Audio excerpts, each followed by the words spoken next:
जय माता दी। Welcome to all of you.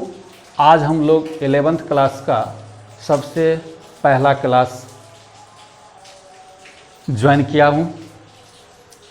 तो ये किसी भी सब्जेक्ट को पढ़ने से पहले हम लोग को इतना तो जानकारी है कि उस सब्जेक्ट से थोड़ा इंट्रोड्यूस हो लें।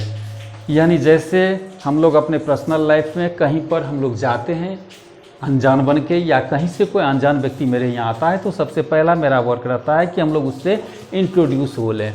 यानी वह व्यक्ति कौन है, कहाँ से आया है, किस पर्पज़ से आया है। ठीक उसी प्रकार हम लोग बायोलॉजी में भी देखेंगे, या अदर कोई भी सब्जेक्ट यदि आप स्टडी करते हैं तो उसमें भी आपको यही देखना चाहिए कि यह बायोलॉजी बायोलॉजी है क्या, बायोलॉजी क्यों हम लोग स्टडी करते हैं, बायोलॉजी स्टडी करने से क्या हमें फ़ायदे हैं या नुकसान है, जो भी हो। यानी डिटेल स्टडी ऑफ बायोलॉजी।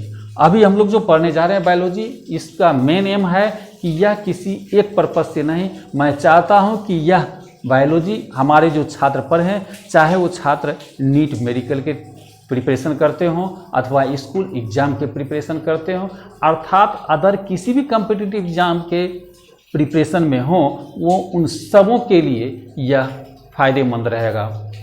और इसमें हम कोशिश कर रहे हैं कि इसमें बाइलिंगुअल हो, ताकि हमारे हिंदी वाले स्टूडेंट्स हों या हमारे इंग्लिश वाले स्टूडेंट्स हों, किसी भी स्टूडेंट्स को किसी प्रकार की परेशानी का अनुभव नहीं हो। तो हम लोग बायोलॉजी का इंट्रोडक्शन की ओर चलते हैं। सबसे पहले हम लोग देखिए कि साइंस में एक बात गौर करते होंगे कि साइंस में most of the scientific words, यानी साइंस के अधिकतर वर्ड्स जो हैं वो या तो लैटिन देखते होंगे या नहीं तो ग्रीक से देखते होंगे। ग्रीक वर्ड उसी को हमने लिखा है कि most of the biological words have their origin either from Greek word of the Greek यूनान। यानी ग्रीक का मतलब हो गया यूनान, कंट्री का नाम है, और ग्रीक वर्ड का मतलब हो गया यूनानी शब्द। तो या तो यूनानी शब्द से लिया गया है और फ्रॉम लैटिन वर्ड। लैटिन क्या है, तो रोम में एक जगह का नाम है, of the place of Rome. And Rome क्या है, Rome is the capital of Italy. Italy की राजधानी रोम है। ठीक है। यहां पर हम लोग बायोलॉजी जो स्टडी करने जा रहे हैं, ये बायोलॉजी भी कुछ इसी प्रकार है। बायोलॉजी जो है यह भी दो ग्रीक वर्ड से बना हुआ है, टू ग्रीक वर्ड्स। ये दो ग्रीक वर्ड से बना है। कौन कौन से दो ग्रीक वर्ड्स हैं? एक है बायोस और एक है लोगोस। बायोस प्लस लोगोस, ये दोनों मिलकर के बना है बायोलॉजी। ठीक है। ये बायोस का मीनिंग होता है लाइफ, एंड लोगोस का मीनिंग होता है स्टडी। यहां पर हमें वर्ड से ही क्लियर हो रहा है कि लाइफ का स्टडी। तो biology is the study of life. इसको हम लोग डिफाइन कर सकते हैं। Biology is the study of life.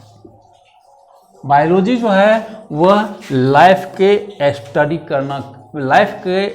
करने को ही हम लोग क्या कहते हैं, बायोलॉजी। या इसको हम लोग और कह सकते हैं अच्छे ढंगों से कि biology is the scientific study of life. यानी ये उससे थोड़ा और सूटेबल डिफिनीशन लगता है कि biology is the scientific study of life. या हम लोग कह सकते हैं biology is the study of living organism. Life मतलब क्या, लाइफ किसमें होता है, लिविंग ऑर्गेनिज्म में होता है। सजीव जिसको कहते हैं, सजीव में ही क्या होता है, जान होता है, जीवन होता है। लाइफ मीन्स जीवन। तो हम लोग लाइफ बोले या लिविंग ऑर्गेनिज्म बोले। हालांकि लाइफ के बारे में हम लोग पूरी डिटेल पढ़ेंगे व्हाट इज़ लाइफ, लाइफ क्या है, लेकिन इसको हम लोग स्टडी करेंगे 1-2 क्लास के बाद। फिलहाल हम लोग देखेंगे biology the scientific study of life, या इसको हम लोग और अलग तरह से डिफाइन कर सकते हैं, biology is the branch of science which deals about the living organism. है तो डिफिनीशन जो है वो आप किसी प्रकार से दे सकते हैं, लेकिन मूलतः यहाँ पर शब्द मूलतः अर्थ यहाँ पर क्या निकलता है, मूल अर्थ निकलता है कि बायोलॉजी है वो और कुछ नहीं, स्टडी ऑफ लाइफ है, यानी जीवन का अध्ययन है। जीवन के अध्ययन को ही हम लोग क्या कहते हैं, बायोलॉजी। अब यहाँ पर एक क्वेश्चन अराइज होता है इन आवर माइंड्स, हमारे माइंड में एक क्वेश्चन अराइज होता है कि क्या बायोलॉजी को आपने अभी डिफाइन करके बोला कि बायोलॉजी क्या है, स्टडी ऑफ लाइफ है, यानी जीवन का अध्ययन है। तो क्या बायोलॉजी के अंतर्गत बायोलॉजी में हम लोग नॉन लिविंग के बारे में स्टडी नहीं करेंगे? बायोलॉजी में आपने बोला कि लाइफ यानी लिविंग ऑर्गेनिज्म का स्टडी करें, क्या इसमें नॉन लिविंग थिंग्स का भी स्टडी किया जाता है?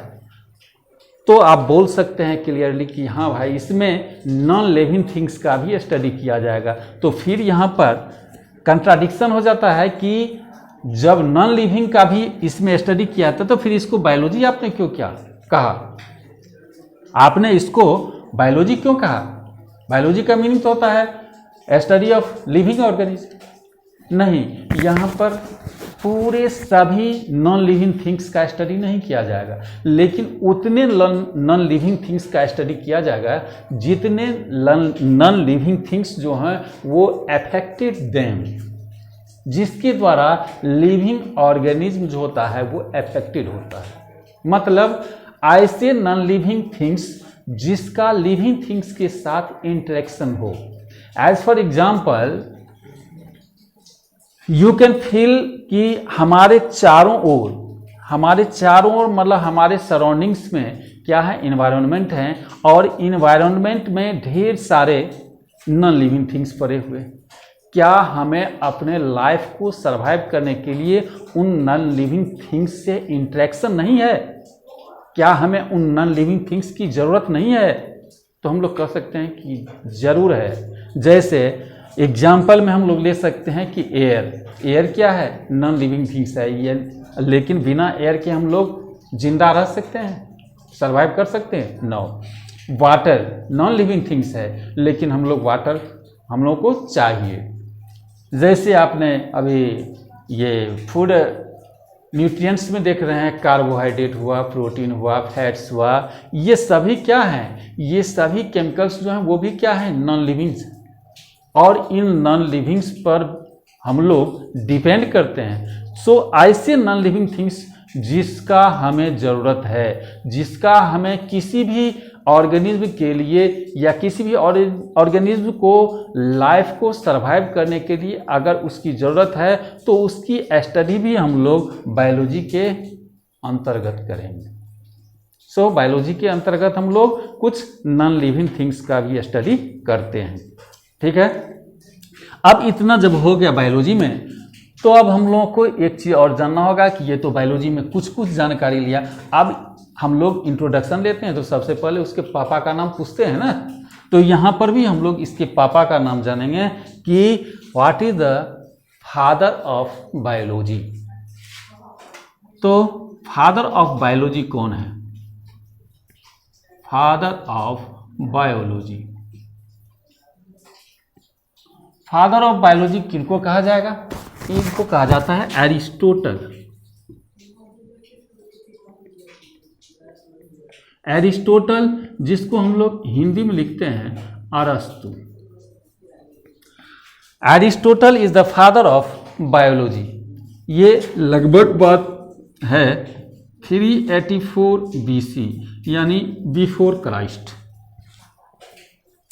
फादर ऑफ बायोलॉजी इनको अरस्तु को कहा गया है, क्योंकि अरस्तु जिस समय ये बायोलॉजी ब्रांच अलग नहीं हुआ था, इसका नामकरण नहीं हुआ था, उससे पहले हम लोगों के यहाँ साइंस जाना जाता था नेचुरल साइंस के नाम से, और नेचुरल साइंस से बायोलॉजी पार्ट को अलग किया गया, जिनका मुख्य श्रेय मिलता है किनको, अरस्तु को, एरिस्टोटल को। और ये अरस्तु बायोलॉजी के अंतर्गत ही इन्होंने काफ़ी स्टडी किया, और स्टडी करते हुए इन्होंने क्या किया, एक बुक लिखा। लेकिन अभी फिलहाल रुक जाइए, बुक लिखने से पहले आप ये जान लीजिए कि बायोलॉजी को फिर बाद में, बायोलॉजी को नेचुरल साइंस से अलग किया गया, लेकिन बायोलॉजी को फिर बाद में डिवाइड किया गया। बायोलॉजी को मेनली 2 पार्ट्स में डिवाइड किया गया। कौन कौन पार्ट्स हुआ? एक हो गया बोटनी, और दूसरा हो गया जूलॉजी। एक बोटनी, दूसरा जूलॉजी, जिसको हिंदी में हम लोग कह सकते हैं वनस्पति।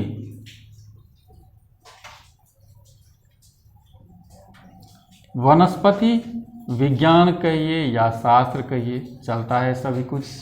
और इसको हम लोग कहेंगे जंतु विज्ञान। तो बोटनी एंड जूलॉजी 2 ब्रांच में इसको डिवाइड किया गया। अब ये एरिस्टोटल साहब जो हैं, उस समय एरिस्टोटल साहब के समय में बायोलॉजी का मीनिंग बस हम लोगों का ये जानवर जो है, जंतु जिसको कहते हैं, इसी को बोला जाता था, इसी पर ज़्यादा ध्यान दिया था। क्योंकि आप पूरे अपने इन्वायरमेंट में सब चीज़ों पर ध्यान दीजिएगा, उससे पहले सबसे पहले आपका ध्यान अपने आप पर जाता है। तो उस समय एनिमल पर ही विशेष अध्ययन किया जाता था, जिसे इन्होंने, ये अरस्तु साहब ने किया। फिलहाल पहले इसका एक बार स्क्रीनशॉट ले लिया जाए 1 सेकंड के लिए, फिर हम आगे बढ़ते हैं।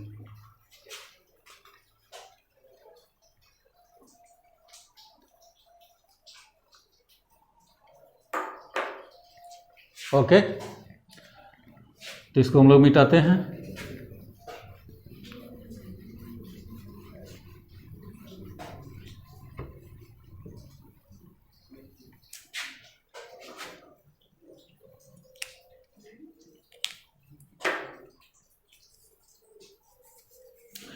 Aristotle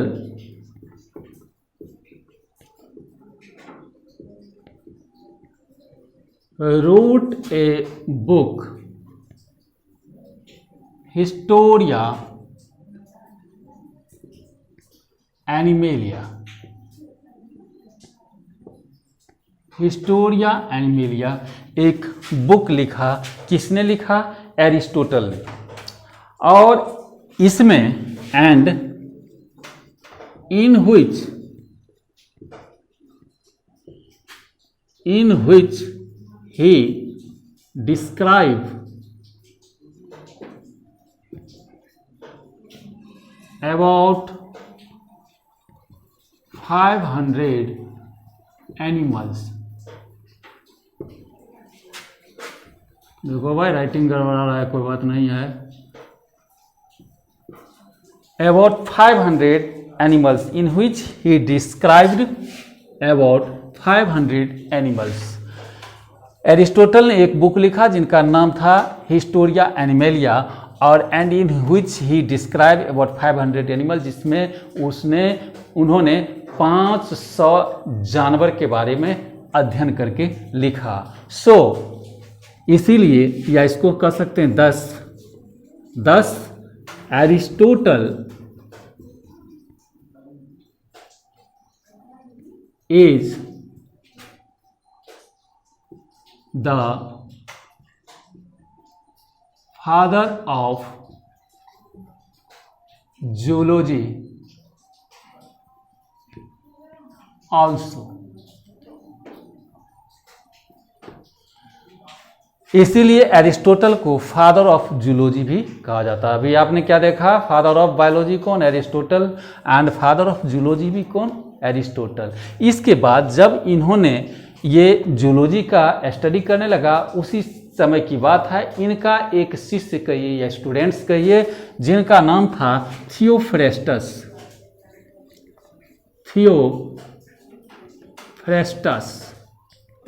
थियोफ्रेस्टस नाम का इनका एक स्टूडेंट्स था, जो कि साइंटिस्ट बने बाद में। और ये थियोफेस्टस जो हैं, इन्होंने ठीक ऐसा ही अपने गुरुदेव के जैसा ही इन्होंने भी एक बुक लिखा जिसका नाम था ठीक इसी प्रकार से हिस्टोरिया प्लैंटेरम। हिस्टोरिया प्लैंटेरम, ये हिस्टोरिया प्लैंटेरम जो था, इसमें भी इन्होंने इन व्हिच ही described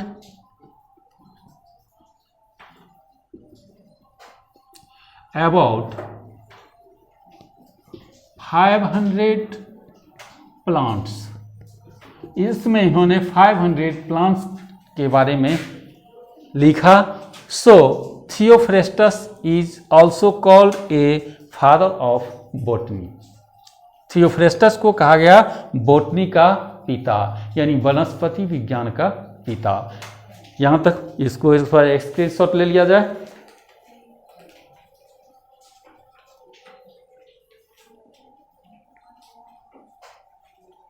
ठीक है, अब इसके बाद हम लोग देखेंगे, हम लोग इसके पिता के बारे में भी जानकारी ले लिए।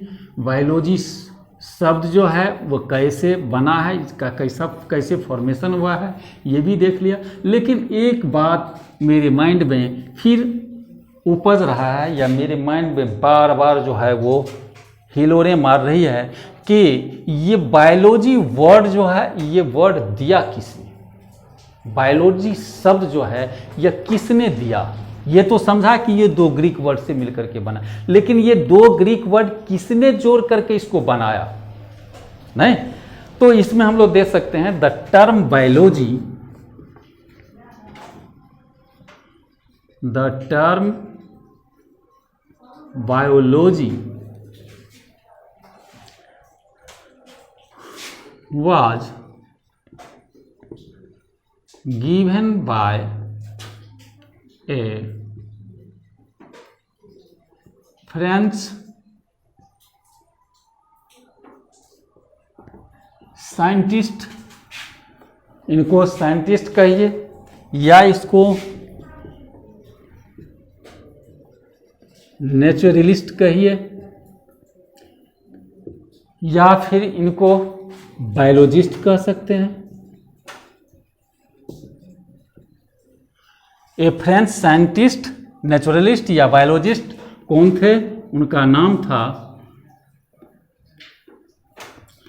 Gene Baptist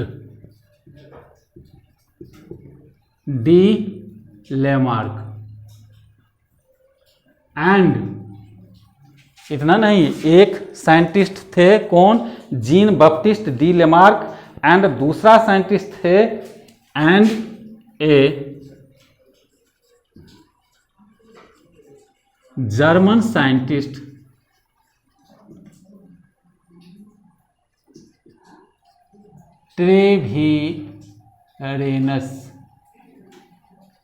Treviranus.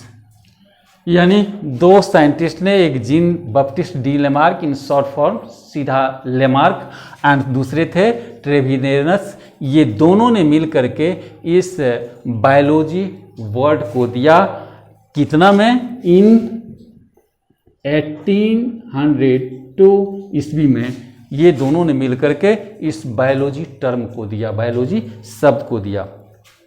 एक और थोड़ा सा इंटरेस्टिंग चीज है कि पेड़ पौधे जो हैं, यानी प्लांट्स जो हैं, ये प्लांट्स जिंदा है, इसको साबित करके किसने बताया था?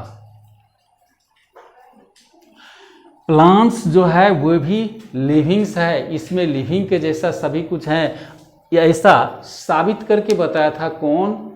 ऐसा बताया था हमारे इंडियन साइंटिस्ट, जिनका नाम था जगदीश चंद्र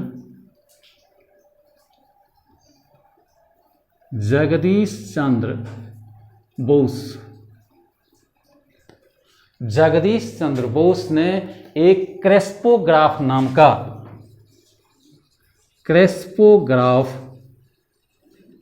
का एक इंस्ट्रूमेंट बनाया, जिससे उन्होंने साबित किया कि प्लांट्स भी जिंदा हैं, प्लांट्स के पास में भी लाइफ है। तो आज हमने इतना इस क्लास में देखा, और अगले क्लास में अब हम लोगों का सबसे पहला काम है टीचर का कि वह किसी भी सब्जेक्ट को इजी से इजी वे में ऐसे करके समझाए ताकि वह उसे स्टूडेंट्स को इजी लगे और उससे जिज्ञासा जगावे अगले टॉपिक को लाने में, यानी अगले टॉपिक के स्टडी करने में उसको फुल जिज्ञासा होनी चाहिए। तो फुल जिज्ञासा होने के लिए आपको सबसे पहले फंडामेंटल कंसेप्ट जो है, इस फंडामेंटल कंसेप्ट को क्लियर होना चाहिए। इसमें जिन किन्हीं को यदि कोई भी त्रुटि लगता हो या कुछ पूछना हो तो प्लीज़ आप कमेंट सेक्शन में कमेंट कर सकते हैं।